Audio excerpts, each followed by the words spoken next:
Hello everyone, welcome back. This is Rando Geek. We're going to talk about the Galaxy S24 Fan Edition. Looks like Metro has this in stock now. I think they got this added to their inventory late September, it looks like. So we're going to cover the specs. We're going to do a quick comparison to the S23 FE, which is last year's model. And then we're going to discuss whether or not you should maybe take action on this and purchase it, skip it, maybe go for the S23 FE if you don't already have that, or just, wait till next year and see if the S25 FE is worth your while. So we're going to do a quick breakdown comparison of the two. For those of you that are not familiar with the Galaxy Fan Edition models, it's pretty much a breakdown of the S20 series for that year. So in this case, the S24, it'll kind of be like the S24, but it's also mimicking similar qualities to the S24 Plus. One being the screen size, 6.7-inch screen size, new and introduced for this year. So big, bright screen, supposedly less bezels than the S23 Fan Edition. So last year's model, less chin, less bezels all around, and kind of more of like a rounded shape. Also, the build quality looks pretty top notch. I saw a couple of reviews of this phone being compared to the S24 Plus, and it looks exactly the same. Build quality is exactly the same. Screen size the same. So if you were just looking at the two devices, you wouldn't be able to tell the difference. However, spec-wise, obviously the S24 Plus camera is going to be a little bit better. The processor, unfortunately, is going to be better on the Plus, but it's also a big price difference. Now, if you purchase this phone unlocked from, say, Amazon, you'll be paying a lot of money, over $600 for this phone. Purchasing it locked for 60 days through Metro allows you to save a lot of money. Now, if you purchase the phone new, it'll cost you about $469.99. All right, that's if you get a brand new number plus taxes, and you will have to get well, actually, for that you don't have to do anything. It's just a $469.99 plus taxes. If you want to get the phone for cheaper, $200, you'll have to bring your number. So port out a number from any existing carrier. If you have a junk carrier that you don't care about, you just dump that and get back in on that later, just so you have a number to port in to take advantage of this phone deal. But you will have to get a Metro Flex Plus plan, which is currently $75 for the first month. Then it'll be $70 with auto pay going forward if you choose to keep the plan. Otherwise, you keep the phone for a little bit, drop the plan, and move down to a cheaper one. They're cool with that. But for the first month, that's the plan you got to use. Once the phone is unlocked, you can use it with whoever you want. Recently, since the One UI 6.1 update, I've noticed that the unlocked fan editions tend to work better with other carriers.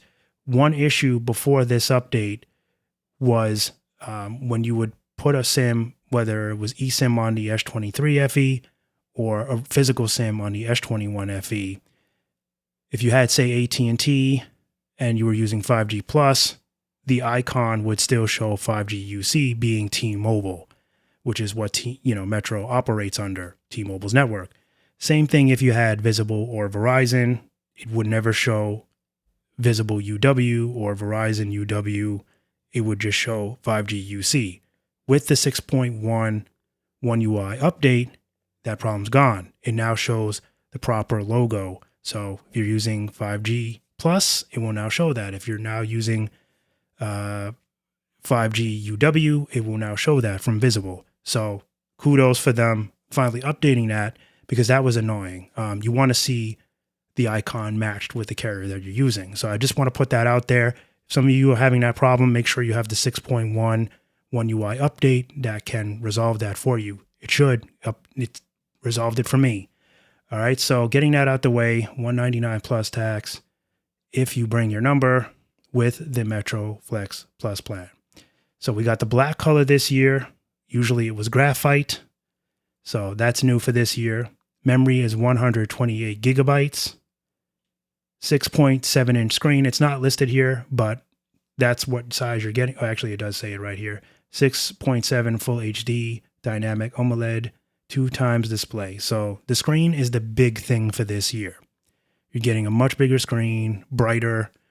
So it does feel like you're using the S24 Plus just based off of looks. All right, so then it has a bunch of features: photo assist with AI, instant slow-mo with AI, night portrait, long-lasting battery. This one has a 4700 milliamp battery, so you're getting 46 hours of talk time, 2340 by 1080 pixels, premium display, real-time translation, Galaxy Buds integration, circle to touch, all that good stuff. Live translate with Galaxy AI, note assist with Galaxy AI, sketch to image with Galaxy AI, super fast charging capable, and it does have 15-watt wireless charging. They don't list it here, but it does have the wireless charging still. Samsung Wallet capable, hearing aid compatible, and Bluetooth 5.3. All right, so additional specs: micro USB Type-C, and as you can see, the 4700 milliamp battery. So one thing here, which may be a major disappointment for many of you that are a fan of the Fan Edition models, our processor has changed for this year. We're no longer getting Snapdragons. Instead, that has been replaced with a Exynos processor, 2400E. For many of you, this might be a stop the video, I don't even want to hear anymore, and maybe you'll go and have a fit and kick something, or you may be cool with it. I watched reviews on it. Demonstrations show that the phone was still looking buttery smooth. According to reviewers, they're not seeing a difference. How that's going to affect the phone over, say, a year or two is beyond me. I've gotten close to purchasing a Exynos processor phone, but I never actually did it. I was going to get many times I thought about getting the Moto Edge with a Exynos processor because it was like $150 cheaper as opposed to the Snapdragon versions, but I never actually did it. So I can't tell you how the processor really works. This would be my first attempt at it. I'm thinking about it. I'm not really sure. I kind of wish they would have had a Snapdragon processor. I don't understand why they took that away. I guess that's why they threw it in that big fat screen to try to take your mind off of it. But for many, that's not going to be a deal breaker. Like, you want your processor and that's it. So I don't know how well this phone is going to perform simply because of that. Many are going to feel like they're getting cheated.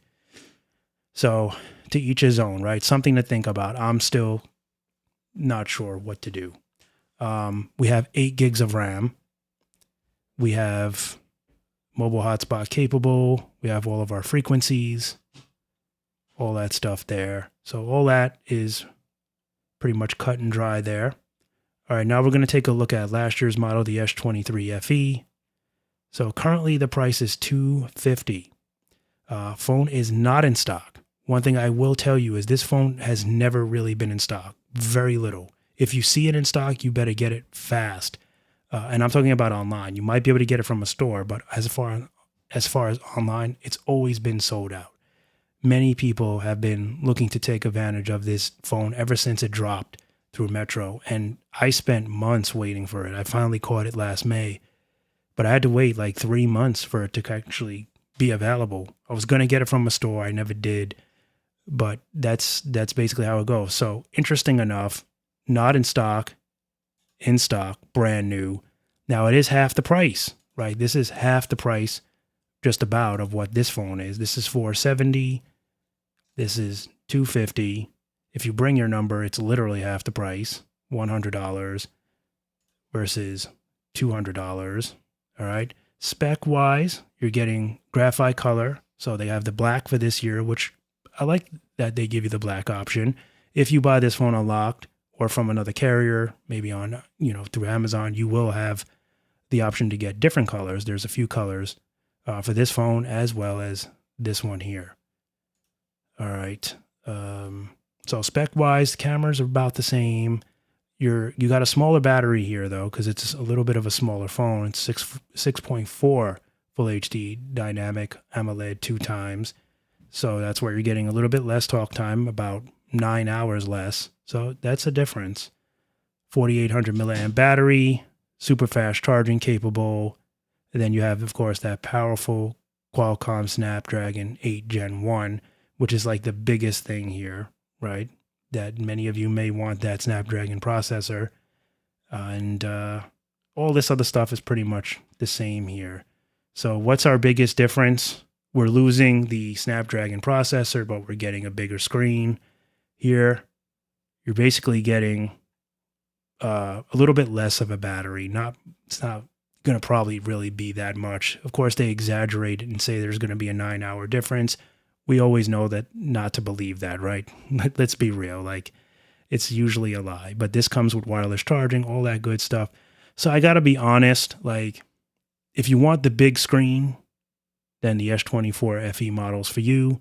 If you're a fan of the Exynos processor, if you have other phones that have a Exynos processor and you actually like it better than the Snapdragon, then the S24 FE is for you. If not, you may want to skip, wait till next year, the S25 FE edition, to see if they bring back Snapdragon or let's see what they do with it. Otherwise, you may be, if you don't already have the S23 FE, you may be better off getting that. It's cheaper and it has some good specs, 6.4-inch screen, which is still very good. But again, it's really up to you. I'm not sure. I have this one and I have the S21 FE. But, we'll see. Price comes down a little or something. I may just try this one out just for the heck of it. Because I'm still a fan of the fan editions, and I still think that ultimately this is still a very good deal, being that this phone is $600. So, but I don't know. We'll see.